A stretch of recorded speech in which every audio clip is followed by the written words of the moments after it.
악한 자를 대적하지 말라. 오늘 말씀은 복수 혹은 보복을 금지하는 말씀입니다. 사실 대부분 사람은 은혜는 잊어도 원수는 잊어버리기가 어렵잖아요. 마음속의 원한, 마음속의 증오, 마음속의 미움, 그런 것을 우리가 믿음으로 해결한다는 것이 참 어려운 문제인 것입니다. 그렇기 때문에 이 말씀이 더더욱 어려운 말씀입니다. 이 말씀, 이 본문 가지고 오늘과 또 다음 주 2주에 거쳐서 말씀을 전하려고 하고 있고요. 또 오늘 말씀은 어떻게 보면 제가 팔보고 시작으로 산상설교를 강해하고 있는데 지금까지 들은 말씀을 복습하는 시간일 수도 있다, 그렇게 생각하시면 됩니다. 우리가 어떻게 이 산상설교의 말씀을 듣고 왔는지, 어떻게 산상설교의 말씀을 우리가 믿음으로 받아들이고 있는지를 복수가 아니라 복습하는 시간이다, 또 그렇게 생각하시면 되겠습니다. 38절 말씀을 한번 보겠습니다.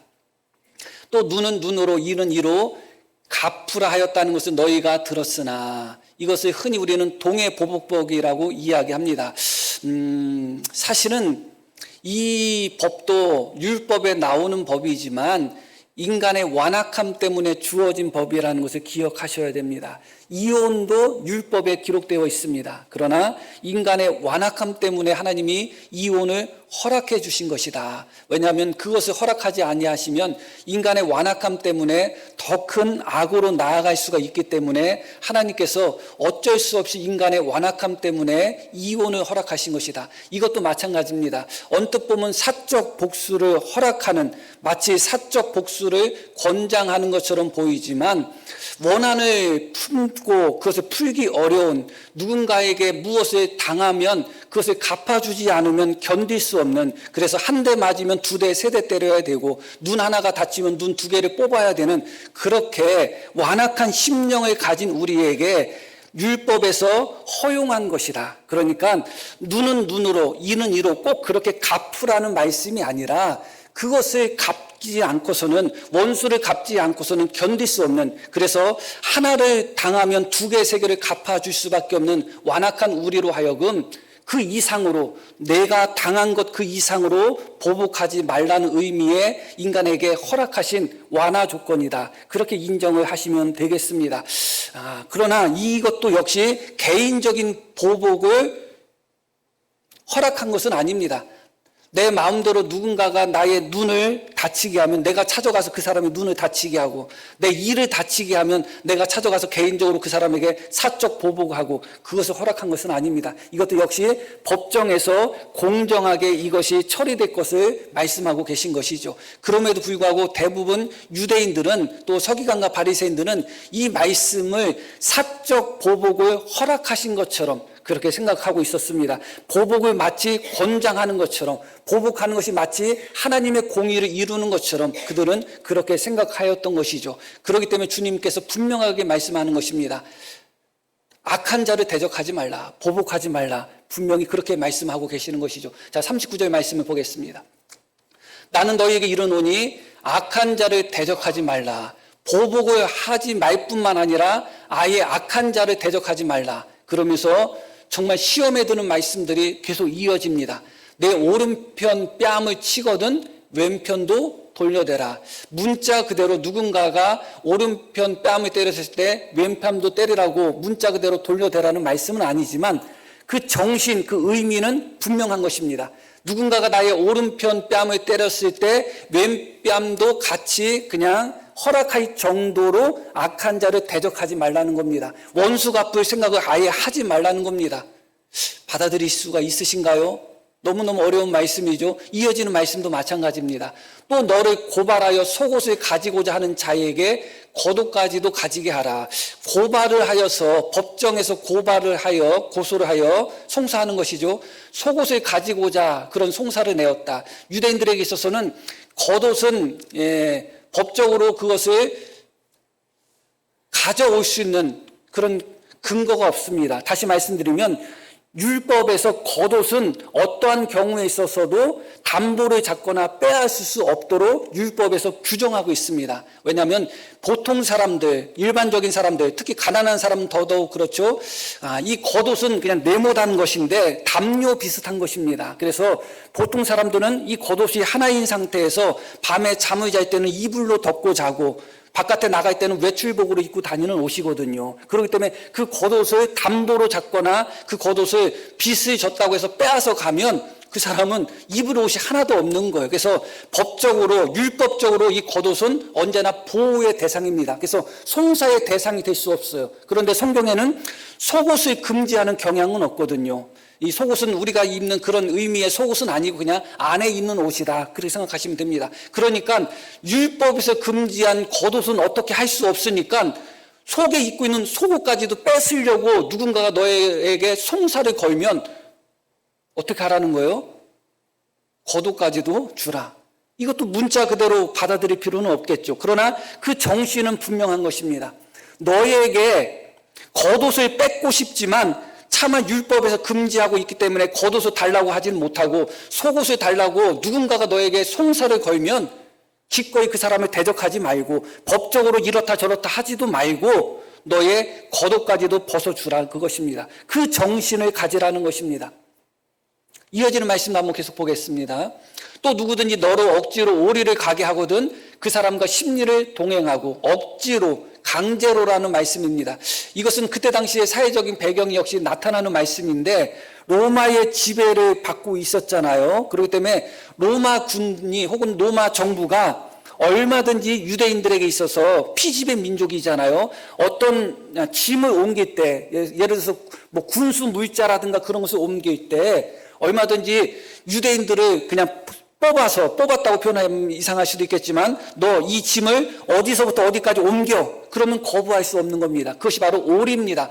그들이 강제로 유대인들에게 짐을 옮기도록 할 수 있는 거리가 1.6km, 그러니까 오리가 조금 안 되겠죠. 그 정도의 거리입니다, 사실은. 그래서 우리 성경에는 오리라고 번역했는데 그렇게 강제로 너에게 노역을 시키면 어떻게 하라? 오리를 가자고 하면 기꺼이 그 사람하고 심리를 동행하라. 이것도 역시 문자적으로 볼 필요는 없죠. 오리 갔는데 거기서 이제 내려놓으면 되는데 나 더 가겠다고 심리까지 내가 들어다 주겠다고 그러라는 말씀은 아니죠. 그러나 그 정신은 분명한 것입니다. 억지로 나에게 명령한 것이라 할지라도 강제로 나에게 명령한 거라 할지라도 그것이 내가 하기 싫은 일이라 할지라도 그리고 나에게 의무적으로 내가 해야 되는 거리가 오리밖에 안 된다 할지라도 기꺼이 심리까지도 동행할 그런 마음을 가지라는 겁니다. 대적하지 말라는 겁니다. 항변하지 말라는 것입니다.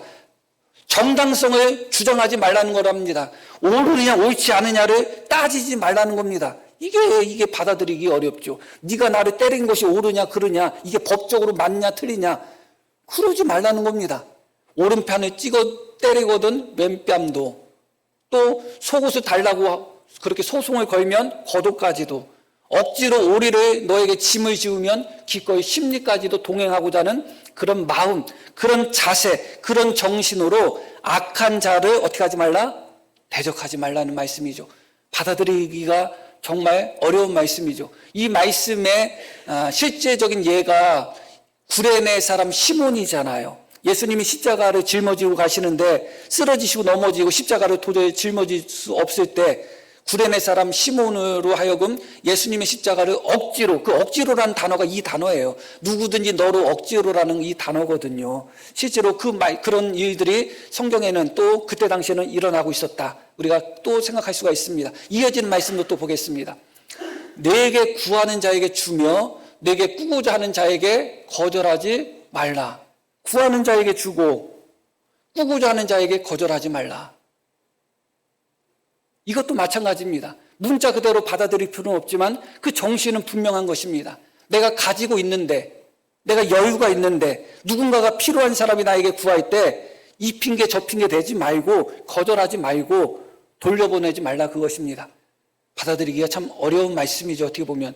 자, 이렇게 몇 가지 사례가 나옵니다. 오른뺨을 치면 왼뺨을 돌려대고 속옷을 달라고 하면 겉옷을 주고 오리를 억지로 가자고 하면 심리를 동행하고 구하는 자에게 꾸고자 하는 자에게 거절하지 말라. 이 네 가지 사례가 나오죠. 지금까지 우리가 산상설교를 우리가 배워왔고 말씀에 들어왔는데 어떻게 받아들여지시나요? 정직하게. 함부로 아멘 하는 거 아니에요. 평소에 아멘이 없다가 여기서 아멘 하면 큰일 나요. 정말 받아들여지시나요? 그러면 이 말씀이 이해가 되나요? 정말 훌륭하신 거예요. 당황스럽네. 일반적으로 나는 이 말씀을 상식적으로 생각하고 일반적으로 생각하고 할 때 이 말씀을 받아들이기가 어렵잖아요. 용납하기가 어렵잖아요. 이해가 안 가잖아요. 왜 이런 말씀을 하셨을까 하는 생각이 들잖아요. 만약에 예수님이 이 자리에 서서 이 말씀을 그대로 우리 성도님들에게 선포하신다면 그래도 아멘 한다는 것이 쉬운 일은 아닐 것입니다. 입술로 아멘을 할 수는 있지만 삶으로서 아멘 한다는 것은 정말 어려운 말씀일 것입니다. 그러나 입술로라도 아멘을 한다는 것은 내가 실제로 실천을 하든 안 하든 내 마음으로 내 생각으로 나는 받아들인다는 것이잖아요. 그런데 실제로 실천하지 않는다 할지라도 생각으로만 받아들이는 것도 어려워요. 아, 그래, 맞아. 이렇게 살아야 돼. 맞아. 주님의 말씀이 옳아. 이렇게 우리는 순종하면서 살아야 돼. 그렇게 마음으로만으로도 받아들인다는 것이 쉬운 말씀은 아니거든요. 팔복을 우리는 잘 아실 것입니다. 제가 팔복을 전하실 때 그 팔복 가지고서 말씀을 전할 때 제목이 음속 장벽의 돌파의 열쇠다. 음속 장벽 돌파의 열쇠다. 그런 제목으로 제가 팔복을 전했습니다. 음속 장벽이 무엇인지 기억나시나요? 초음속, 소리도 속도가 있잖아요. 그런데 소리의 속도를 돌파할 때 느껴지는 충격파, 또 그때 일어나는 충격음, 그것이 소닉붐이라고 하는데 그것을 음속 장벽이라고 하는 거예요. 그러니까 소리도 속도가 있거든요. 그런데 그 소리를 따라잡을 때 앞서가던 소리와 부딪히게 됩니다. 그래서 꽝 소리 나면서 충격이 크게 생기는 거예요. 그게 바로 음속 장벽이죠. 예수님의 말씀, 특히 산상설교의 말씀, 특히 오늘 읽으신 말씀은 우리가 이 세상에서 살아갈 때 갖고 있는 기준이 아니에요. 세상 사람들은 음속으로 살아가지, 음속으로 살지, 그 아래로 살지, 음속을 돌파하지는 않습니다. 그러나 마치 예수님의 이 말씀은 음속을 돌파한 것 같은 그런 말씀이에요. 세상의 기준을 완전히 돌파해서 하늘의 기준까지 끌어올리거든요. 문제는 우리는 세상에 살고 있는 사람들입니다. 예수님을 믿는다고 하지만 세상에서 살아가고 있고 예수님을 믿는다고 하지만 여전히 우리 안에 죄가 살아 있습니다. 우리 안에 욕망과 욕심이 살아 있습니다. 우리 안에 세상에서 잘 먹고 잘 살고 세상에서 인정받고 싶고 세상에서 성공하고 싶은 그런 욕심들과 마음이 여전히 예수님을 믿는 우리 안에 있어요. 그런 우리에게 세상의 기준을 초월해서 음속을 초월해서 세상의 기준을 넘어서서 하늘의 기준으로 살아가라고 하니까 얼마나 큰 충격이 따라올 수밖에 없겠어요. 이 말씀은 땅의 기준이 아니에요. 그러니까 이해할 수 없는 거죠. 그러니까 받아들일 수 없는 거죠. 예수님을 믿지 않는 사람에게 오른뺨을 치면 왼뺨을 돌려대라고 주님이 말씀하셨다. 그러면 뭐라고 이야기하겠어요? 정신없는 소리 한다고 하겠죠. 예수님을 믿는 사람들조차도 이 말씀을 읽으면서 이해가 안 되는 겁니다. 받아들여지지 않습니다. 왜냐? 이 말씀은 땅의 기준이 아니라 하늘의 기준이기 때문에 그래요. 인간의 기준이 아니라 하나님의 기준이기 때문에 그래요. 그것을 뚫고 올라간다는 것이 얼마나 힘들고 고통스러운지를 모릅니다. 그런데 그것을 뚫고 올라갈 수 있는 열쇠가 무엇이냐? 그게 바로 팔복이라고 말씀을 드렸습니다. 한번 팔복 말씀 한번 보겠습니다. 심령이 가난한 자는 복이 있나니, 심령이 가난한 자가 복이 있다는 겁니다. 이어지는 말씀, 애통하는 자가 복이 있나니, 믿으시나요? 애통하는 자가 복이 있다는 겁니다. 내가 누군가에게 빼앗김으로 말미암아 다시 빼앗아 오고 싶고 내가 누군가에게 맞음으로 말미암아 때리고 싶지만 예수님을 믿는 것으로 말미암아 심령의 가난함을 갖고 기꺼이 복수하지 않고 오히려 하나님 앞에 애통할 때 그게 복이 있다는 겁니다. 이것이 복이라고 믿는다면 우리는 주님의 말씀을 기꺼이 받아들일 수가 있습니다. 그러나 이 팔복의 복이 우리에게 있어서 복으로 느껴지지 않는다면 우리는 예수님의 이 말씀을 받아들일 수가 없는 거예요. 그렇기 때문에 이 팔복은 음속 장벽 통과의 열쇠가 되는 것이고 땅의 기준을 넘어서서 하늘의 기준으로 살아갈 수 있는 열쇠가 되는 것입니다. 애통하는 자가 복 있는 겁니다. 우리가 정말로 이것이 복이라고 믿는다면 당연히 빼앗는 자의 삶이 아니라 빼앗기는 자의 삶을 살겠죠. 복수하는 자의 삶이 아니라 오히려 당하는 자의 삶을 살 것입니다. 이어지는 말씀도 보겠습니다. 온유한 자가 복이 있다고 하는 겁니다. 강팍하고 완악하고 강한 자가 복 있는 것이 아니라 온유한 자가 복 있나니. 이어지는 말씀. 의에 줄이고 목마른 자는 복 있나니. 이어지는 말씀.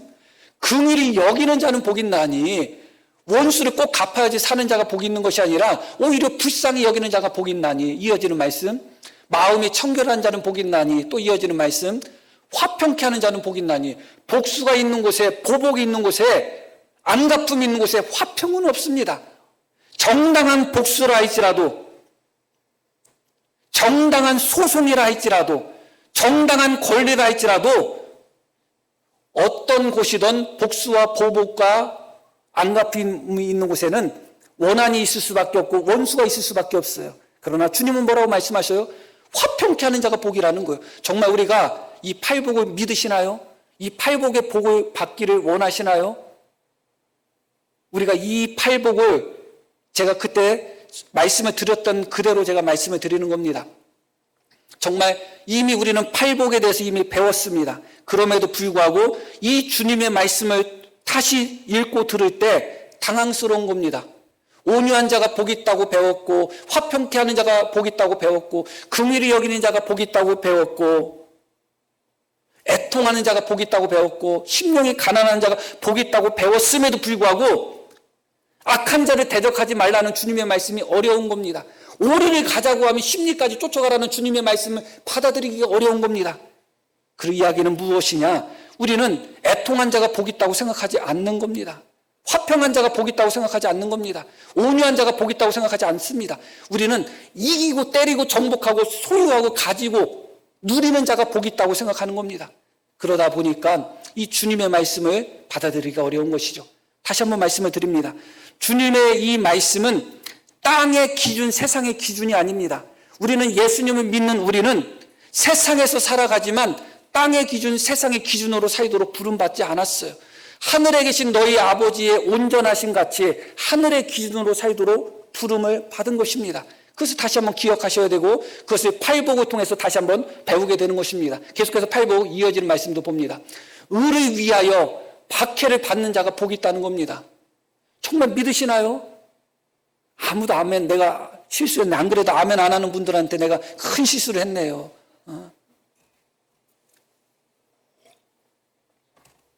박해받는 자가 복이 있다는 겁니다. 핍박받는 자가 복이 있다는 겁니다. 누군가가 내 오른쪽 눈을 쳐서 나도 그 사람의 오른쪽 눈을 치면 내가 박해받는 사람인가요? 나는 오히려 원수 갚는 사람인 거죠. 정말 이 팔복의 복을 믿으시나요? 팔복의 복을 받으시고 싶어요? 진짜 팔복의 복을 받을까봐 아멘하기가 두렵죠. 그렇잖아요. 우리는 복이라고 하지만 이게 복으로 받아들여지지가 않아요. 예수님을 믿는 우리가. 그러나 이게 복입니다. 이 주님의 말씀의 첫 번째 전제가 바로 팔복이 첫 번째 전제가 되는 것입니다. 애통하는 자가 복이 있기 때문에, 화평케 하는 자가 복이 있기 때문에, 핍박받는 사람이 복이 있기 때문에, 그러기 때문에 누군가가 너희에게 요구하고 누군가가 너희를 박해하고 누군가가 너희에게 것을 빼앗아 갈 때 대적하지 말고 싸우지 말고 보복하지 말라. 왜냐하면 애통하고 슬퍼하고 핍박받는 자가 오히려 복이 있다는 것입니다. 또 하나는 무엇이냐? 너희는 세상의 소금이라고 말씀하셨죠. 너희는 세상의 복이라고 말씀하셨습니다. 어디에 소금이고 어디에 복이라고요? 세상의 소금이고 세상의 복입니다. 이것도 우리가 이미 다 배웠죠. 세상이 어떤 곳인지를 우리가 먼저 생각해 볼 필요가 있습니다. 창세기 6장 한번 말씀 보겠습니다. 여호와께서 사람의 죄악이 세상에 가득함과 그의 마음으로 생각하는 모든 계획이 항상 악할 뿐임을 보시고, 세상은 어떤 곳이냐? 사람의 죄악들이 가득한 곳이다. 우리가 살아가는 곳이, 세상은 사람들의 죄악이 가득한 곳에서 우리는 살아가고 있다. 그리고 세상에서 살아가고 있는 사람들은 어떤 사람들이냐? 마음으로 생각하는 모든 계획이 항상 악한 자들이다. 모든 계획들이, 생각들이, 감정들이 그렇게 악한 사람들이 세상에서 살아가면서 세상에 온갖 악을 가득하게 채우고 있다는 겁니다. 거기서 우리가 살아가고 있다는 겁니다. 바로 그 세상에서 우리 예수님은 뭐라고요? 우리가 소금이고 우리가 빛이라고 말씀하고 계시는 것입니다. 세상 사람들과 똑같이 악한 자들이 우리에게 결국은 악한 일을 하겠어요? 선한 일을 하겠어요? 악한 일을 하겠죠. 세상 사람들이 우리에게 악한 일을 할 때마다 우리가 똑같이 갚아주면 우리도 결국은 똑같이 악한 사람이 될 수밖에 없는 것입니다. 요한일서 말씀도 한번 보겠습니다. 또 아는 것은 우리는 하나님께 속하고 온 세상은 악한 자 안에 처한 것이다. 사탄을 공중권세 잡은 자로 성경은 표현하고 있습니다. 사탄을 세상의 임금으로 표현하고 있습니다. 이 세상의 임금은 사탄인 것입니다. 그리고 이 세상에 살고 있는 사람들은 누구에게 속해 있다고요? 악한 자에게 속해 있습니다. 그러나 우리는 이 세상에서 살면서 하나님께 속해 있다는 것입니다. 그게 바로 세상의 소금과 빛이라는 것입니다. 그런데 우리가 악한 자에게 속해 있는 자들과 똑같이 하나님께 속해 있다고 하면서 하나님의 자녀라고 하면서 그들과 똑같이 원수 같고 그들과 똑같이 싸우고 그들과 똑같이 보복한다면 하나님께 속한 우리의 정체성이 어디에 있는 거예요? 우리가 하나님을 왕으로 모시고 하나님을 아버지로 모시고 산다고 하면서 마귀를 아버지로 모시고 뭐라고 표현해야 돼? 마귀를 왕으로 섬기는 세상 사람들과 똑같이 보복하고 똑같이 대적하고 똑같이 싸운다면 하나님을 아버지로 섬기는 우리의 정체성은 어디에 있는 거예요? 그럴 수 없잖아요. 그렇기 때문에 너희는 세상에 마귀가 임금인 세상, 마귀가 아버지인 세상, 그래서 모든 사람들이 그 마음의 생각이 항상 악한 사람들로 가득한 그 세상에서 너희는 하나님께 속한 자이기 때문에 하나님의 자녀이기 때문에 그 세상에서 소금과 빛으로 살아가라는 것입니다. 그리고 더 결정적인 이유가 있는 것입니다. 마태복음 5장 16절 말씀 보겠습니다. 이같이 너희 빛이 사람 앞에 비치게 하여 그들로 너희 착한 행실을 보고, 우리의 빛이 무엇이라고 말씀하죠? 착한 행실이 우리의 빛이라는 것입니다. 세상 사람들은 악한 행실로 마귀에게 속해서 어둠 속에 살아가지만 우리는 예수님께 하나님께 속하여 빛을 발해야 되는데 그것이 바로 착한 행실이죠. 그런데 우리의 너희 빛이 사람 앞에 비치게 하여 그들로 너희의 착한 행실을 보고 뭐라고 나와요? 하늘에 계신 너희 아버지에게 영광을 돌리게 하라. 이게 가장 중요한 것입니다. 우리가 살아가는 목적이 무엇이냐? 고린도서 10장에 나오는 말씀처럼 먹든지 마시든지 무엇을 하든지 하나님의 영광을 위해서 하라는 말씀처럼 궁극적으로 우리의 삶의 목적은 하나님의 영광이에요. 우리는 그거 다 아시잖아요. 그것을 정말 받아들이느냐가 중요한 차원이거든요. 내 자존심이 이 땅의 삶의 목적이 아니거든요. 내가 자존심이 상했느냐 안 상했느냐는 두 번째예요. 첫 번째는 뭐예요? 하나님의 영광이에요. 때로는 내 자존심이 상한 상태로 있는 것이 하나님께 영광이라면 자존심이 상해도 참는 거예요. 그게 하나님의 영광이라면, 때로는 내가 손해보는 것이 하나님의 영광이라면 손해봐도 손해보는 거예요. 그게 하나님의 영광이라면. 그러나 우리의 삶의 목적은 하나님의 영광이 아니라 예수님을 믿는다고 하면서 내 삶의 목적은 언제나 나야, 나. 나의 성공, 나의 기쁨, 내 자존심. 그게 삶의 목적이 되다 보니까 내 자존심을 지키려고 하나님의 영광을 가리는 일들이 많아요. 손해보지 않으려고 하나님의 영광을 가리는 일들이 많아요.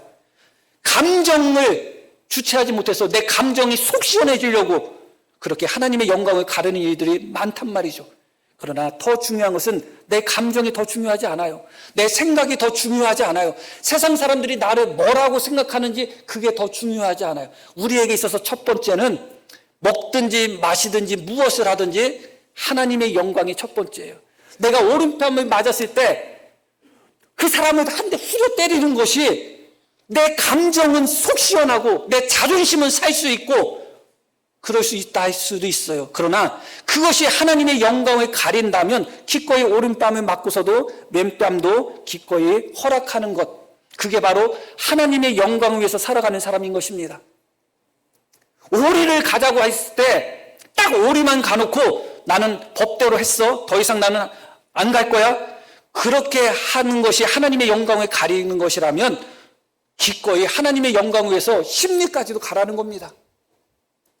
우리의 삶의 목적이 하나님의 영광이라는 겁니다. 그렇기 때문에 이 말씀의 전제가 이 두 가지가 되는 거예요. 이 두 가지를 먼저 점검하셔야 된다는 겁니다. 정말 팔복을 우리는 복으로 인정하는가?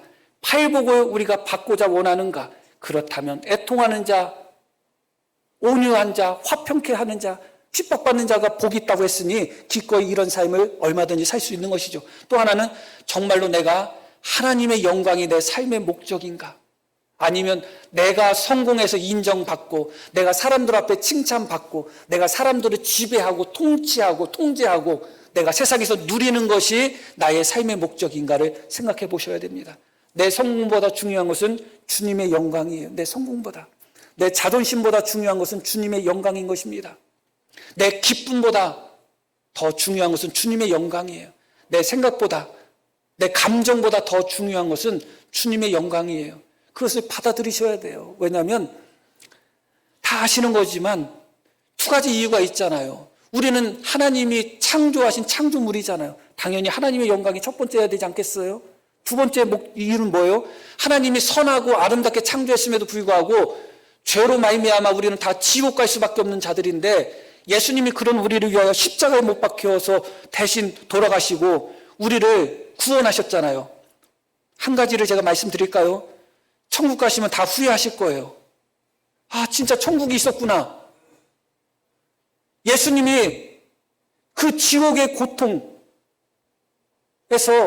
나를 이 좋은 천국으로 인도하시기 위하여 나를 위해서 십자가에 못 박혀 돌아가셨구나를 제가 보기에는 천국에서 확인하게 될 거예요. 여기서도 믿는다고 하지만 천국에서 확인하는 거하고는 비교도 안 될 거예요. 그때 가서는 무엇이 후회가 될 것이냐, 천국이 후회가 있을지 없을지 모르겠지만 아, 정말로 주님이 나를 위해서 십자가에 못 박혀 돌아가셨고 그것 때문에 내가 이렇게 천국에 올 줄을 내가 정말로 믿고 알았다면 정말 주님을 위해서 살 거예요. 정말 주님을 위해서 살 거예요. 정말 하나님의 영광을 위해서 살 거예요. 아마 천국에 가서 후회하실 거예요. 다 들어가시기를 바랍니다. 다 들어가셔야 돼요. 그리고 정말로 천국에 들어간다면 천국이 좋은 만큼 지옥이 얼마나 고통스러운지를 아시게 될 거예요. 그런데 우리 예수님이 우리를 지옥에서 천국으로 인도하셨다? 그러면 주님을 위해서 사는 게 뭐가 억울하고 뭐가 손해예요. 주님을 위해서 뺨 한 대 맞는 게 뭐가 자존심을 상하고 주님을 위해서 오리가 있고 심리까지 그 고생하는 게 뭐가 힘들겠어요.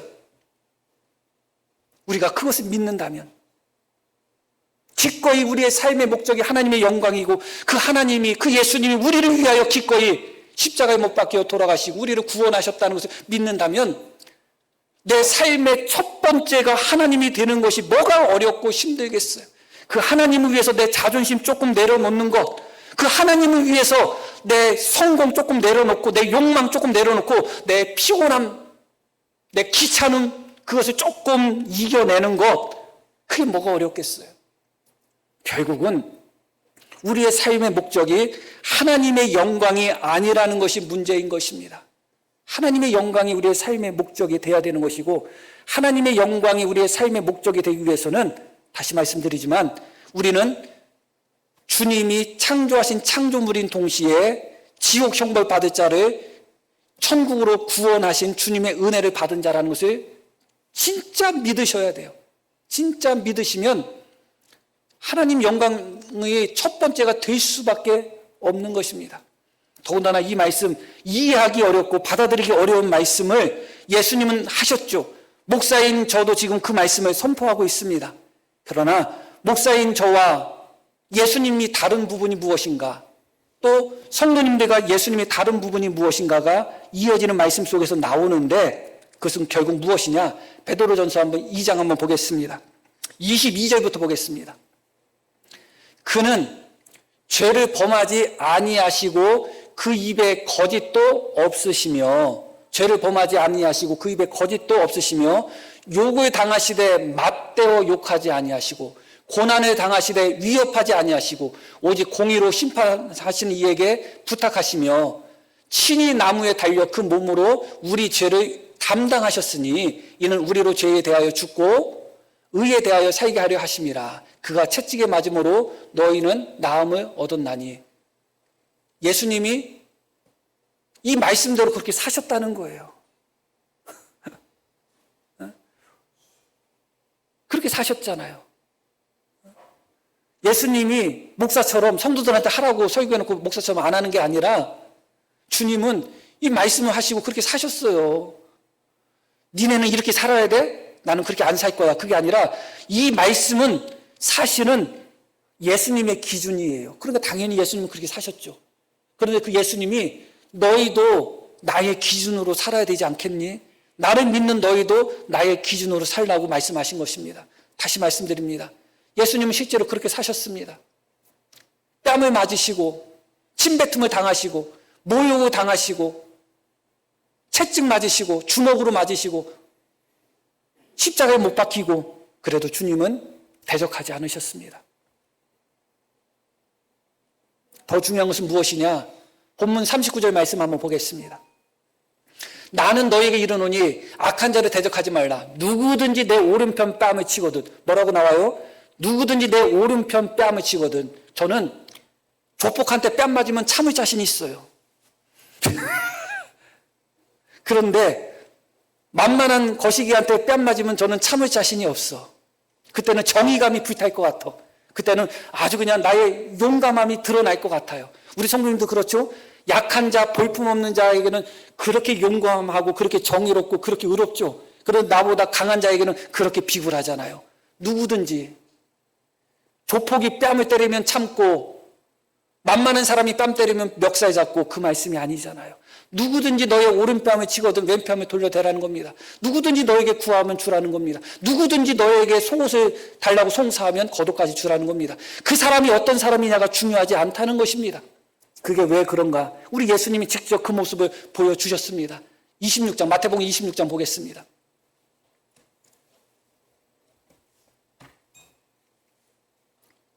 이건 베드로가 말고라는 사람의 길을 겟세마네 동산에서 잘랐을 때 이어지는 말씀이에요.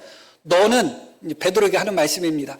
내가 내 아버지께 구하여 지금 12군단 더 되는 천사를 보내시게 할 수 없는 줄을 아느냐. 그게 무슨 말씀이에요? 12군단, 한 군단의 숫자는 6, 7천 명입니다. 6, 7천 명. 그럼 12군단이면 6천 명씩만 잡아도 몇 명이에요? 7만 명이 넘죠. 그런데 그 12군단이 인간 군사가 아니라 천사예요. 천군. 예수님은 하나님의 아들이잖아요. 천군 천사를 부리시는 하나님이시잖아요. 얼마든지 병사들이 예수님을 잡으러 왔을 때, 칼을 들고 몽둥이를 가지고 예수님을 잡으러 왔을 때 주님의 말씀 한마디면 몇만 명 되는 천사 천군을 그대로 부를 수 있으시다는 거예요. 그런데 이어지는 말씀이 뭐예요? 내가 만약 그렇게 하면 이런 일이 있으리라 한 성경이 어떻게 이루어지겠느냐 하시더라. 내가 만약에 그렇게 한다면 이 말씀, 하나님의 말씀에 예언된 이런 일이 있을 거라는 그 하나님의 말씀이 이루어지겠느냐. 다시 말씀드리면 주님의 참음, 주님의 고난, 주님의 모욕은 약한 자가 강한 자에게 당한 것이 아니라는 거예요. 약해서 참으시고 약해서 견디고 약해서 눈물 흘린 것이 아니라 누구보다 강하신 하나님의 아들이심에도 불구하고 12군단 더 되는 천사를, 얼마든지 그 천군 천사를 부릴 수 있는 그런 강하신 예수님에도 불구하고 기꺼이 뺨 맞으시고 기꺼이 침뱉음 당하시고 기꺼이 십자가에 달리셨다는 겁니다. 주님은 그렇게 사셨다는 거예요. 그 주님이 우리로 하여금 그렇게 살라고 말씀하고 계시는 것이죠. 그렇기 때문에 우리 성도님들이 세상적인 지위가 어느 정도까지 높아질 수 있을지 모르겠지만 세상의 정점에 선다 할지라도 내가 가장 강한 힘을 갖고 있고 많은 물질을 갖고 있다 할지라도 얼마든지 우리는 주님의 모습을 통해서 내가 약해서 참는 것이 아니라 강함에도 불구하고, 이길 수 있음에도 불구하고, 빼앗을 수 있음에도 불구하고, 원수가 갚을 수 있음에도 불구하고 기꺼이 하나님의 영광을 위하여, 주님을 위하여 그것을 받아들이는 것입니다. 그런 삶을 우리는 살아가야 되는 것이죠. 결론적인 말씀을 보겠습니다. 베드로전서 2장 말씀 한번 다시 한번 보겠습니다. 20절 말씀 봅니다. 죄가 있어 매를 맞고 참으면 무슨 칭찬이 있으리요. 그러나 선을 행함으로 고난을 받고 참으면 이는 하나님 앞에 아름다우니라. 이어지는 말씀도 이를 위하여, 이것을 위하여 너희가 부르심을 받았으니, 우리를 부르신 목적, 우리를 구원하신 목적이 이렇게 살라고 부르신 거라는 겁니다. 우리를 부르신 목적이 세상에서 잘 먹고 잘 살고 떵떵거리고 그렇게 살라고 부르신 것이 아니라, 이를 위하여 너희가 부르심을 받았으니 그리스도도 너희를 위하여 고난을 받으사 너희에게 본을 끼쳐 그 자취를 따라오게 하려 하셨느니라. 그것 때문에 우리가 부름을 받았다는 거예요. 예수님처럼 살도록 뺨을 맞아도 대적하지 아니하시고, 침뱉음을 당하셔도 대적하지 아니하시고,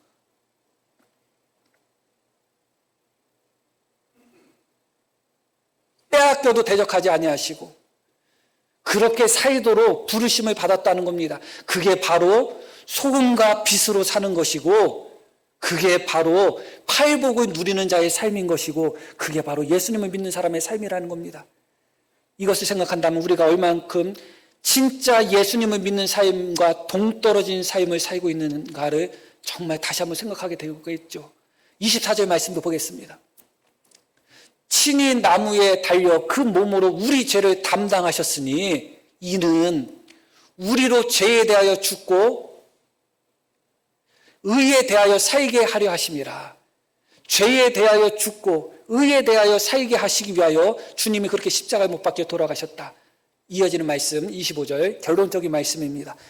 예전에도 얼마 전에도 이 말씀으로 똑같이 결론을 맺었습니다. 너희가 전에는 양과 같이 길을 잃었더니, 우리가 하고 싶은 대로 살았다는 겁니다. 원수 갚고 싶으면 원수 갚고, 자존심 상하면 꼭 갚아주고, 빼앗겼으면 꼭 빼앗아 오고, 대적하고 싸우고, 그렇게 우리는 전에는 양과 같이 길을 잃었더니 이제는 너희 영혼의 목자와 감독 되신 이에게 돌아왔느니라. 누구에게 돌아왔다고요? 예수님께 돌아왔다. 한 가지 질문하고 마치겠습니다. 우리 예수님은 뺨을 맞아도 대적하지 아니하시고, 침뱉음 당해도 대적하지 아니하시고, 주먹으로 맞으시고 채찍을 맞으시고 십자가에 못 박히고 옷을 빼앗겨도 대적하지 않으셨습니다. 우리가 그 예수님께 돌아간 것이 맞습니까? 그 예수님께 돌아갔다고 하면서 우리는 조금이라도 자존심 상하면 참지 못하고, 조금이라도 손해보면 참지 못하고, 조금이라도 믿지면 참지 못하고, 조금이라도 당하면 견디지 못해서 부들부들 떨고, 제가 아는 어떤 사람이 누구한테 조금 당했는데 정말 그 모습을 옆에서 봤어요. 부들부들 떨어. 정말 우리의 영혼 되시는, 목자 되시는 예수님께 돌아온 것이 맞나요? 삶으로 돌아오시기를 바랍니다. 예수님처럼 사는 것이 삶으로 돌아오는 것입니다. 우리 모두가 우리 영혼의 목자 되시는 주님께 돌아올 수 있는 우리 모두가 되기를 소망합니다. 자, 우리 들으신 말씀 기억하며 함께 기도하시겠습니다.